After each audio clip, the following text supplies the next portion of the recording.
시청자 여러분 안녕하십니까? 뉴스온 시작합니다. 언론중재법을 두고 여야 간 대치가 계속되고 있습니다. 국민권익위원회는 국회의원 가족의 부동산 거래 과정에서 법령 위반 의혹의 소지가 적발됐다고 밝혔습니다. 아프가니스탄에서 한국 정부와 협력했던 현지인 직원과 가족이 국내로 이송됐습니다. 한 고등학교 핸드볼부에서 학교 폭력을 당했다는 폭로가 나왔습니다. 남자친구가 여자친구를 폭행해 숨지게 하는 사건이 벌어졌습니다. 국회 소식입니다. 언론중재법을 두고 여야 간 대치가 계속되고 있는데요. 입장 차이는 여전히 팽팽한 상황입니다.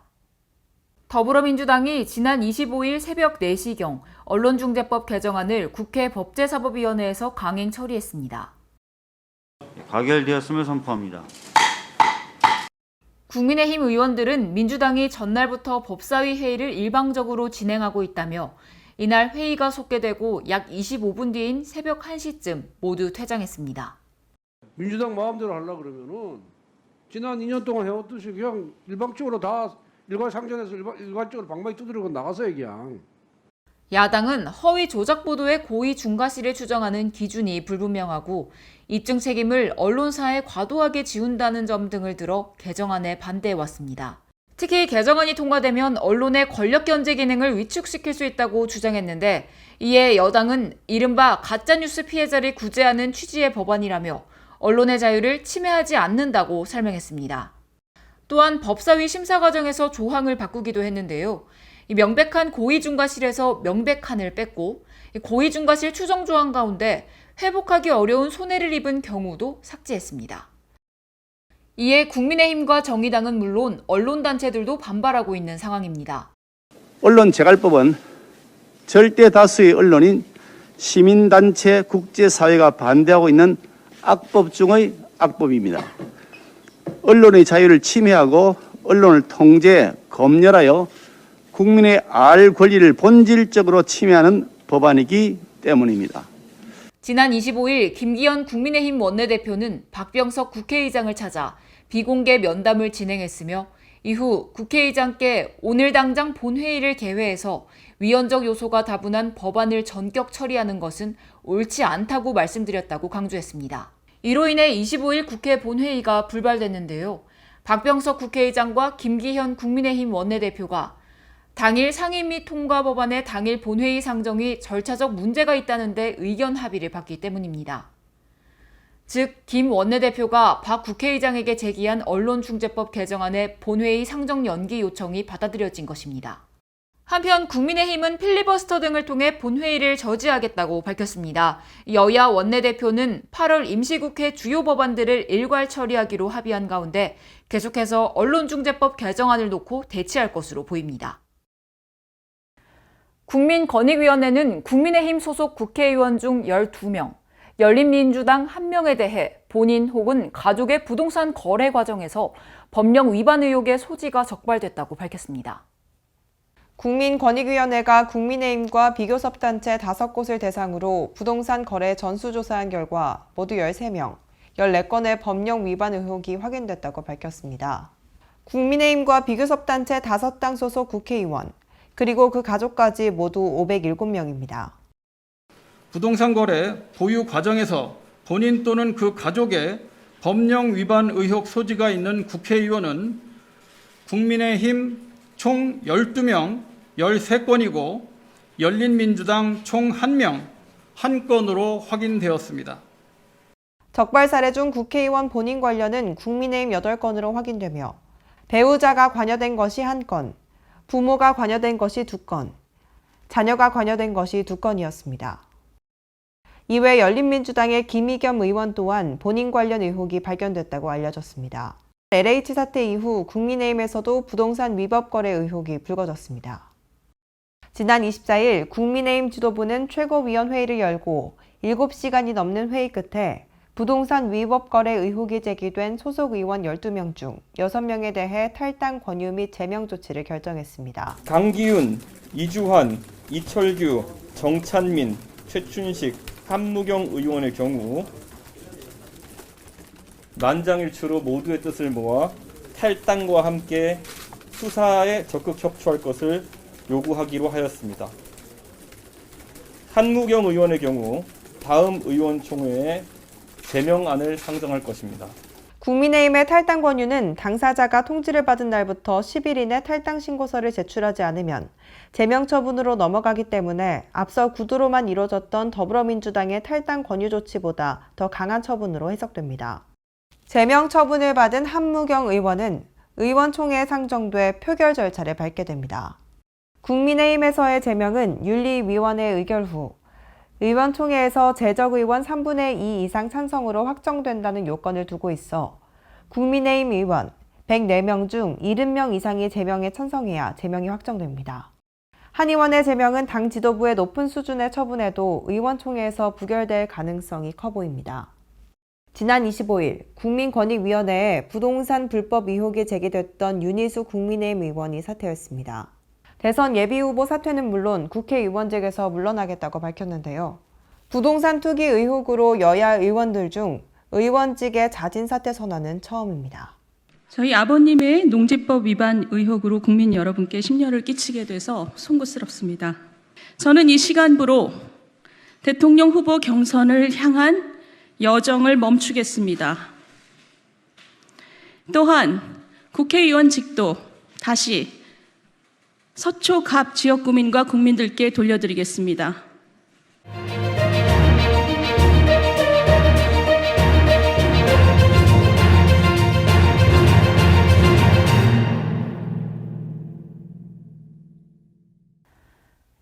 아프가니스탄에서 한국 정부와 협력했던 현지인 직원과 가족이 지난달 26일 국내에 도착했는데요.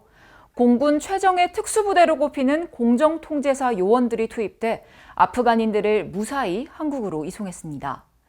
2001년 이후 한국 정부는 아프간의 육군 의료지원단 동위부대, 공병지원단 다산부대, 지방재건팀 등을 파병해 다양한 지원 활동을 해왔습니다. 치안이 불안하고 낯선 곳에 파견된 우리 병사와 의료진, 그리고 통역사 등은 아프간인들의 협력 속에 무사히 임무를 수행할 수 있었고 오랫동안 신뢰를 쌓으며 동료가 됐습니다. 그런데 그 직원들과 가족 수백 명이 탈레반을 배신하고 외국 정부를 도왔다는 이유로 큰 위험에 처했었습니다. 이에 미국과 영국 등 각국 정부는 아프간 현지에서 자국기관에 소속돼 근무했던 아프간 현지인 직원을 안전하게 피신시키는 조처를 서둘렀는데요. 한국도 국제사회에서 선진국으로 인정받고 있는 만큼 책임 있는 자세를 보여주고 있습니다. 이에 각 언론사별 의견도 함께 살펴보겠습니다. A일보에서는 대한민국에 협력했다는 이유로 아프간 정권을 장악한 탈레반으로부터 신변 위협을 느끼고 있는 이들을 우리가 품는 건 인도적, 도의적 측면에서 당연하다고 설명했습니다. 이어 최종 정착 희망지가 한국이 아닌 사람도 있는데 한국에 정착하든 제3국으로 가든 이들이 국내에 머무는 동안은 불편을 느끼지 않도록 정부와 국민 모두 따뜻한 마음을 보냈으면 한다고 밝혔습니다. B일보는 한국 군인과 외교관, 의료진을 도왔던 동료들에게 손을 내미는 것은 책임 있는 국제사회 일원으로서 당연히 해야 할 일이라고 강조했습니다. 하지만 한국 사회는 2018년 예멘인 500여 명이 제주도로 입국해 난민 신청을 하는 과정에서 갈등을 겪은 바 있는데 그런 소모적 논란이 재현되어선 곤란하다고 덧붙였습니다.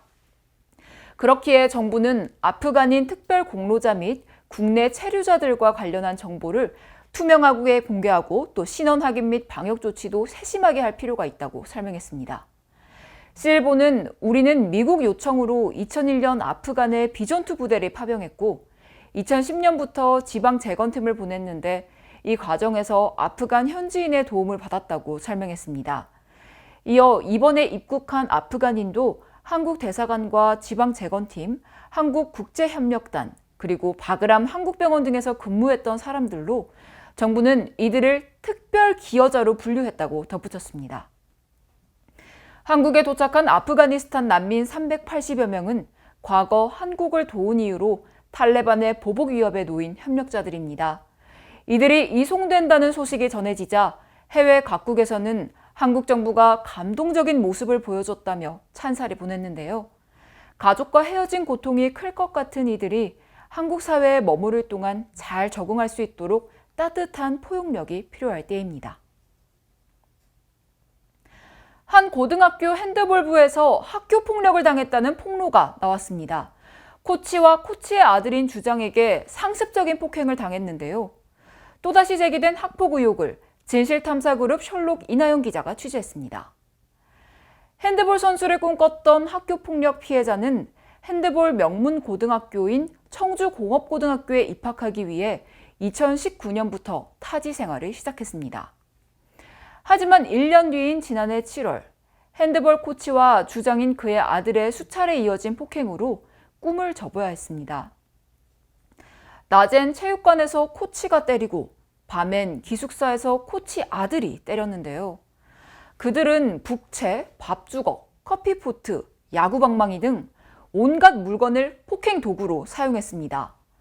더 이상 버틸 수 없었던 피해자는 청주공고 핸드볼팀에서 탈출했고 핸드볼부에 나와서도 매주 악몽에 시달리며 고통스러운 날들을 보내야 했습니다. 피해자 어머니는 이 모든 사실을 알고도 처음엔 크게 문제를 삼지 않았고 가해자들에게 사과를 받고 자신의 아이를 전학 보내려고 했습니다. 하지만 가해부자의 제대로 된 사과는 없었습니다.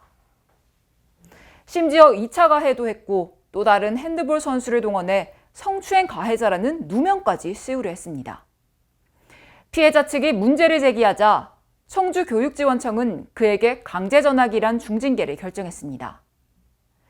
그럼에도 경희대학교는 가해자를 체육특기자로 선발하는 등 그를 신입생으로 입학시켰습니다. 그리고 지난 5월 충청북도 체육회로부터 자격정지 3년 징계를 받았습니다. 이후 가해자와 피해자 양측 모두 대한체육회에 재심의를 신청했는데요. 체육계와 사법부는 반성 없는 학교폭력 가해자 대신 피해자의 손을 들어줬습니다. 대한체육회 재심 결과 가해 선수 징계 2년을 추가해 자격정지 5년 징계를 결정했습니다.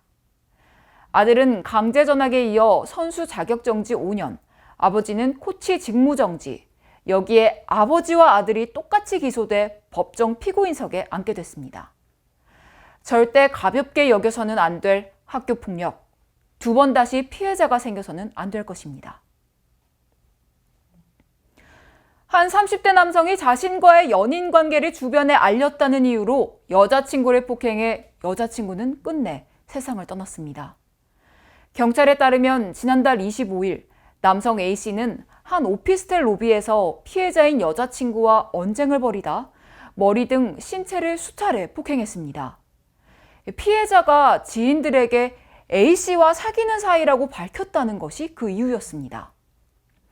여자친구인 B씨는 폭행으로 병원에 옮겨졌으나 지난 17일 결국 사망했습니다. 남자친구에게 폭행당한 뒤 3주 만에 숨진 20대 여성의 유족이 올린 게이트 폭력 엄벌 촉구 국민청원에 30일 기준 35만 명이 넘는 사람들이 동의했는데요. 청와대 국민청원 게시판에는 남자친구에게 폭행당해 사망한 딸의 엄마입니다 라는 제목의 글이 올라왔습니다. 피해자 어머니라고 밝힌 청원인은 딸의 남자친구인 가해자는 7월 25일 새벽 2시 50분쯤 딸의 오피스텔 1층을 오가며 무자비한 폭행을 자행했다며 119가 도착했을 때 딸은 이미 심정지 상태로 머리에서 피가 많이 흘러내리고 있었고 이후 중환자실에서 3주를 버티다 하늘로 떠났다고 밝혔습니다. 가해자는 자신의 죄를 덮기 위해 딸을 다른 곳으로 옮긴 뒤 한참 지나서야 119에 허위 신고를 하고 쓰러진 딸을 일부러 방치해 골든타임을 놓치게 했다며 살인 의도가 있었음을 분명하다고 주장했습니다. 그러면서 청원인은 피의자의 구속 수사와 신상 공개를 촉구하는 동시에 사회적 약자를 폭행하는 범죄에 대해 엄벌하는 게이트 폭력 가중처벌법 신설도 촉구했습니다.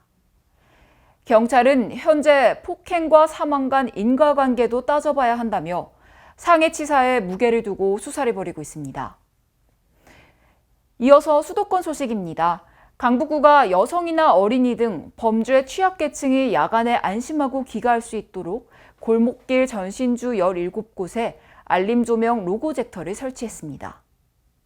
알림 조명은 빗글씨로 특정 그림이나 문구를 바닥 등에 비추는 장치를 뜻하는데요. 이곳에는 안심하고 귀가하세요. 우리가 함께합니다. 라는 글귀가 나타나고 전신주에는 112 안내 표지판도 부착돼 있습니다. 보행자에게는 보호받고 있다는 심리적 안정감을 주고 범행을 모의하는 이들에게는 무언의 압박감과 경각심을 심어주는 효과가 있어 범죄를 예방하는 데 큰 도움이 될 것으로 기대됩니다. 마포구가 기온 상승 문제 해결을 위해 민선 7기 사업으로 500만 그루 나무 심기를 실천하고 있습니다. 마포구는 기온 상승 문제의 해결을 위해 민선 7기 사업으로 500만 그루 나무 심기를 실천하고 있습니다. 공동체 나무 심기, 가로 녹지 확충, 생활권 녹지 확충, 민간주도 나무 심기 4분야로 나눠 진행하고 있으며 지난 2020년까지 총 197만여 그루의 나무를 심었고 올해는 7월 말까지 19만여 그루를 심어 총 216만여 그루의 나무를 심었습니다. 500만 그루 나무 심기 사업의 목표 달성률은 43%로 올해 식수 목표인 43만 3천 그루의 나무를 심게 되면 2027년 목표 대비 48%를 달성하게 됩니다. 마포구에서 진행하는 500만 그루 나무 심기는 지방자치단체의 녹화 사업 중 모범 사례로 앞으로도 나무 심기에 총력을 기울일 예정입니다. 광역시 소식입니다. 올해도 온라인으로 진행되는 2021 대전 여성 취업 박람회 구직자 사전 신청이 시작됐습니다. 대전시가 여성 일자리 창출과 취업 시장 확대, 여성 구직자 채용을 희망하는 기업의 인재 채용 지원을 위해 9월 1일부터 15일까지 2021 대전 여성 온라인 취업 박람회를 개최합니다. 이번 취업 박람회는 지난해와 마찬가지로 채용 전 과정이 비대면으로 진행되며 채용 정보, 화상 면접, 취업 특강, AI 기업 매칭, AI 모의 면접 등 다양한 취업 지원 콘텐츠와 일자리 정보가 제공됩니다. 구직자 사전 신청은 대전 여성 취업 박람회 홈페이지를 통해 가능하고 구글 폼에서 신청서를 작성 후 제출하면 됩니다. 대전시가 주민 참여 예산 사업 선정을 위한 온라인 투표 시민투표단을 모집합니다. 대전시가 2022년 주민참여예산 시민제한 공모사업 최종 선정을 위한 시민투표단 100명을 오는 8월 27일까지 공개 모집합니다. 시민투표단은 9월 16일 열리는 시민 온라인 총회에서 2022년 예산에 반영할 대전시 주민참여예산 200억 원 중 64억 원 규모의 시정참여형 사업과 50억 원 규모의 구정참여형 사업 선정을 위한 온라인 문자투표에 참여하게 됩니다.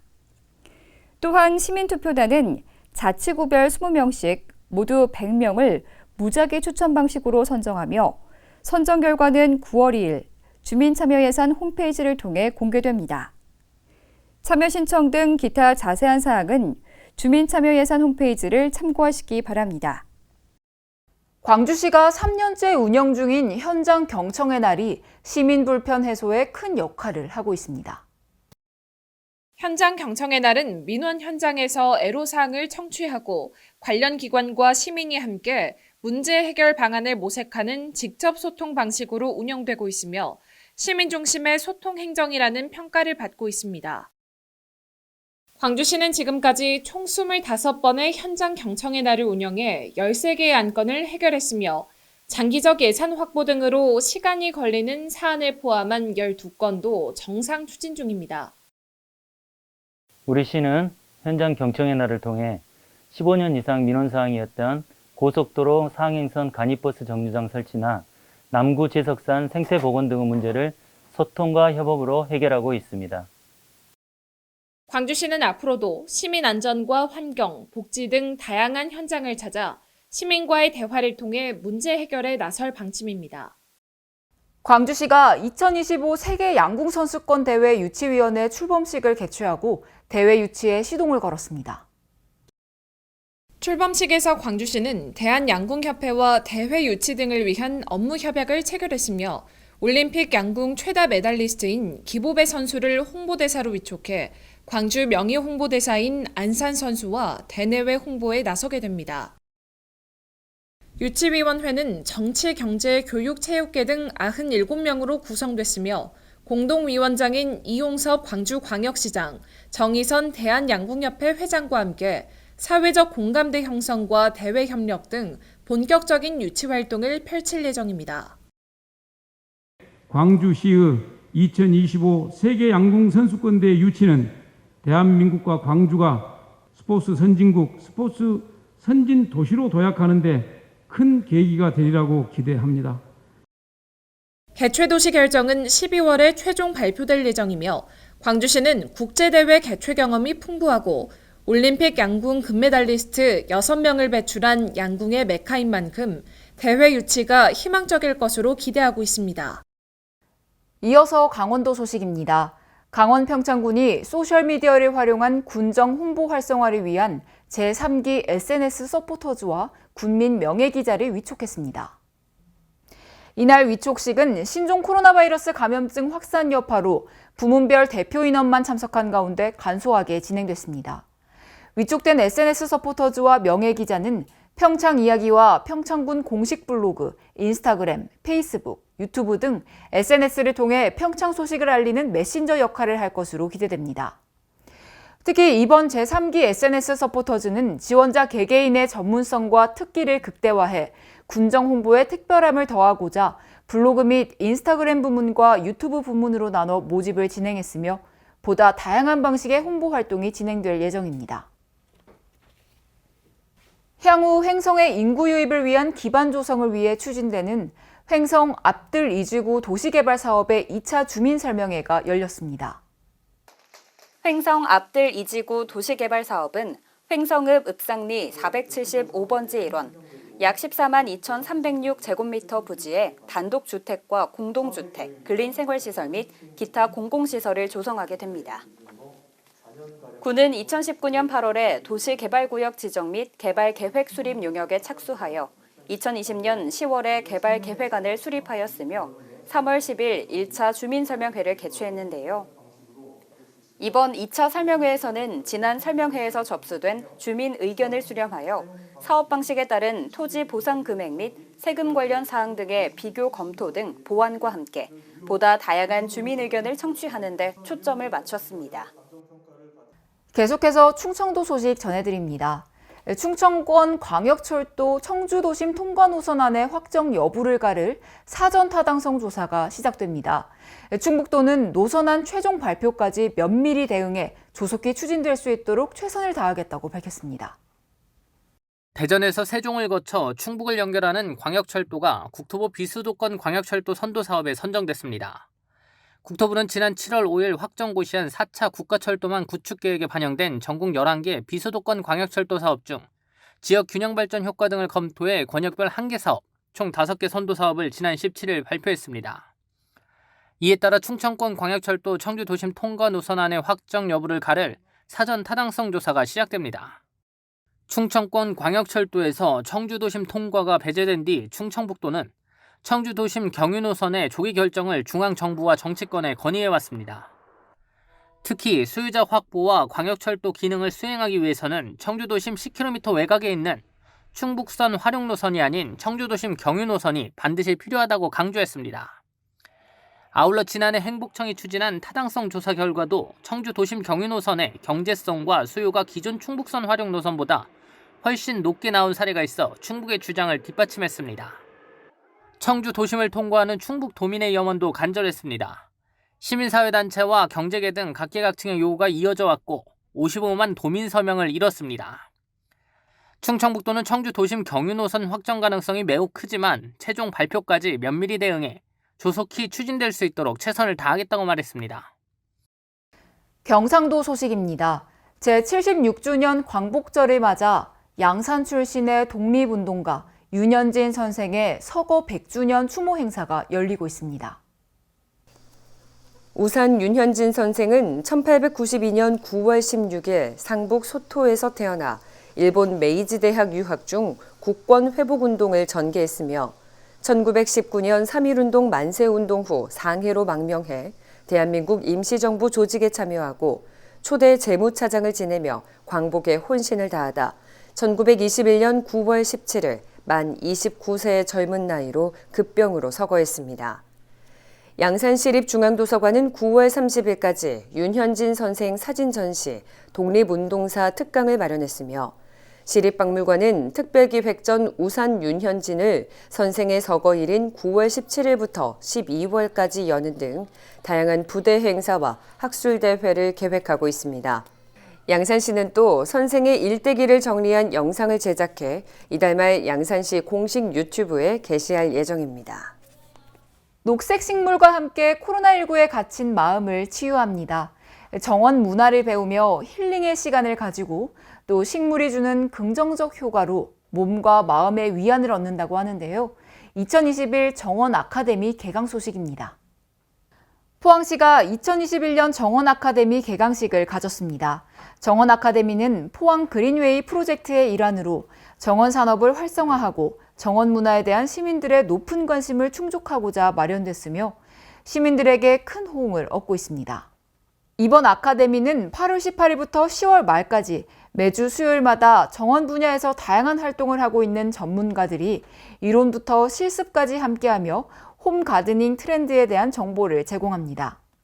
이외에도 주민 참여형 정원 가꾸기, 정원 식물의 종류와 특성, 정원 연출 기법과 계획 등 다양한 강의가 예정돼 있습니다.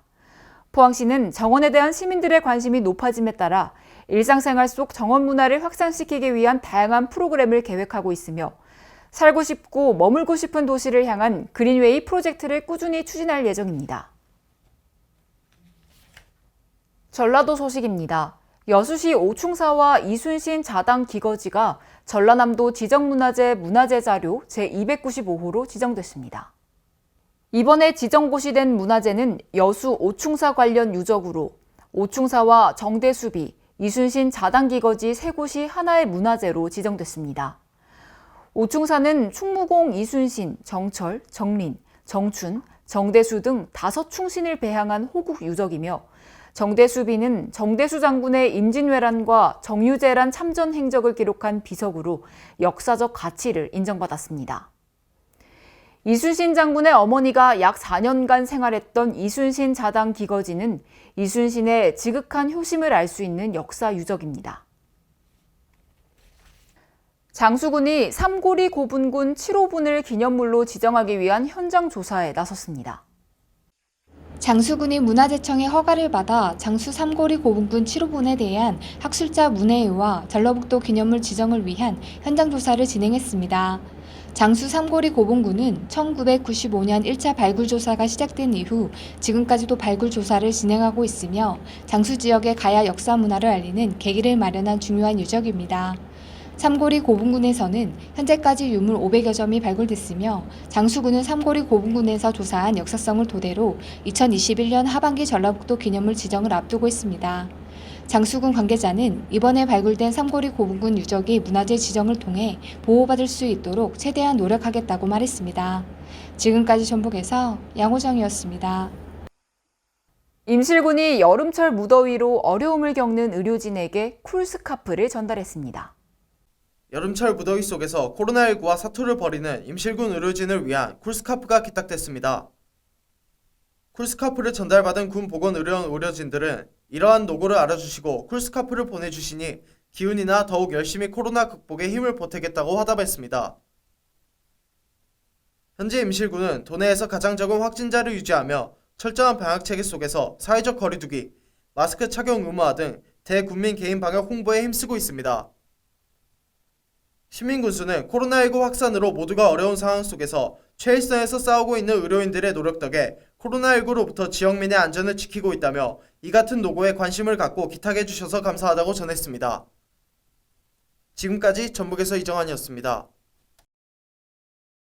남원시가 공공배달앱 월매요를 출시할 예정인데요. 자세한 내용 이정환 기자가 보도합니다. 전북 남원시는 공공배달앱 월매요를 이르면 다음 달 말 출시할 예정입니다. 월매요는 민간의 음식 배달앱과 달리 가맹점들이 이용 수수료와 광고료를 받지 않으며 이를 이용하는 소비자들은 남원사랑 상품권도 이용할 수 있는 혜택이 있습니다. 월매요 배달앱은 음식을 조리해 배달할 수 있는 도심의 외식업소 가맹점을 우선 모집하며 꽃집, 정육점 등으로 점차 대상을 확대할 방침입니다. 남원 유한주 시장은 월매요는 어려움을 겪는 소상공인 광고료와 수수료 부담을 줄여주고 시민의 기본 생활비를 아껴주는 효과가 있다며 수도시 자치단체가 살아남는 길을 시민이 하나로 뭉쳐 지역 내 순환 경제를 만드는 것만큼 적극적인 관심을 가져달라고 당부했습니다. 지금까지 전북에서 이정환이었습니다. 문화 소식입니다. 서귀포시가 일명 이건희 컬렉션으로 불리는 이중섭 원화 가운데 12점을 처음으로 공개하는 70년 만의 서귀포 기향을 이중섭 미술관에서 개최합니다. 오는 9월 5일부터 내년 3월 6일까지 열리는 이번 특별전은 이건희 회장의 유족으로부터 기증받은 섭섬이 보이는 풍경 등 이중섭 원화 12점을 선보입니다. 서귀포시는 근현대 미술을 대표하는 수준 높은 예술 작품들을 국민과 함께 향유하고자 한 기증자의 뜻을 기리는 차원에서 특별전을 마련했다고 설명했습니다. 특별전에서는 이중섭 원화의 공개는 물론 원화 이미지를 활용한 미디어 아트, 이중섭 화가의 삶과 작품 세계를 살펴볼 수 있는 연대기, 미술관의 발자취 등도 함께 전시할 계획입니다. 서울 종로구 인사동 일대에서 1,600여 점의 금속 활자가 한꺼번에 발견됐습니다. 세종시대의 과학유산들도 출토돼 학계의 이목이 쏠리고 있습니다. 15세기의 한정에 쓰인 동국정운식 한글 활자가 실물로 발견됐습니다. 이는 한자음 대신 우리 표준음을 정립하고자 했던 세종의 의지가 담긴 것으로 이 표기법을 쓴 금속 활자가 실물로 확인된 것은 이번이 처음입니다. 임진왜란 이전에 제작한 조선시대 금속 활자는 국립중앙박물관이 소장한 한글 활자 약 30점만 현존한다고 알려졌으며 1455년 무렵 제작됐는데 이번에 서지학계가 고대하던 조선전기 활자가 무더기로 나온 것입니다. 아울러 기록으로만 전하던 조선 전기 과학유산인 천문시계, 일성정시의 부품과 자격루와 같은 물시계 부속품 주전의 일부로 보이는 동제품도 발굴됐는데요. 세종시대 과학유산 흔적이 대규모로 발굴되기는 이번이 처음입니다. 서울 공평구역 도시환경정비사업 부진의 유적에선 이를 비롯한 조선전기의 금속 활자들이 항아리에서 쏟아졌으며 그 수는 약 1,600여 점으로 크기와 형태, 서체도 다양합니다. 수원시가 개발한 수원시립미술관 뮤지엄 아이덴티티가 세계적인 디자인상인 독일 레드닷 디자인 어워드에서 브랜드 커뮤니케이션 분야 본상을 받았습니다. 수원시립미술관 MI는 미술관 이름의 한글 초성인 시옷, 이응, 미음을 삼각형, 원형, 사각형으로 표현해 미술관의 다양한 모습을 독특하고 세련되게 구현했습니다. 여기에는 수원의 지역 문화와 다양한 사람들이 어우러져 다채로운 문화예술의 빛을 발산하는 미술관이라는 의미도 담았습니다. 한편 1955년 시작된 레드닷 어워드는 IF, IDEA 디자인상과 함께 세계 3대 디자인상으로 꼽히고 있습니다. 수원시는 수원시립미술관 MI를 수원시립 아이파크 미술관, 수원미술전시관, 어린이 생태미술체험관, 아트페이스 광교 등 관내 4개 미술관의 대표 MI로 사용할 예정입니다.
고혈압은 특별한 증상이 나타나지 않기 때문에 침묵의 살인자라고 불립니다. 따라서 혈압이 정상치에서 벗어나지 않도록 주의를 기울여야 하는데요. 운동은 건강관리에 필수입니다. 하루 업무를 시작하기 전 30분 정도만 걸어도 혈압이 감소하는 것으로 나타났고요. 비타민C 섭취를 통해서도 혈압을 낮출 수 있습니다. 또한 스트레스는 혈관 내 압력을 높이는 만큼 고혈압, 고위험군에 해당하는 사람들은 스트레스를 관리해주는 것도 중요합니다. 이상 뉴스온 마칩니다. 시청해주신 여러분 고맙습니다.